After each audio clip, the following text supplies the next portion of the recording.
territorial waters. It's a pretty calm day. Already there have been 3 migrant boats spotted.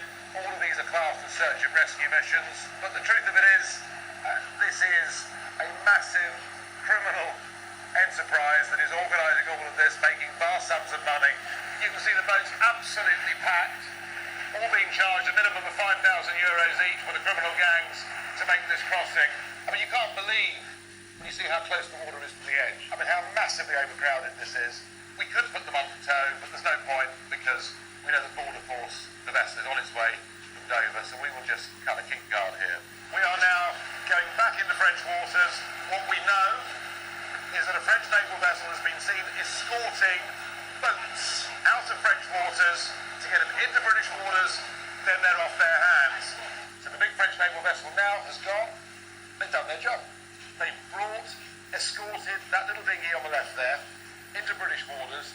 They've now left their own rib off the big vessel just to make sure they're safe until the handover to the border force. They're even trying to prevent us filming it with the French naval vessel trying to get in the way of the handover. We have just been told by UK Coast Guard that they will commandeer this vessel if we film the handover between the French Navy and the British border force. So it's not just the French threatening us, it's now, somebody here I'm out with, they're threatening him with his living if we tell the truth about this story.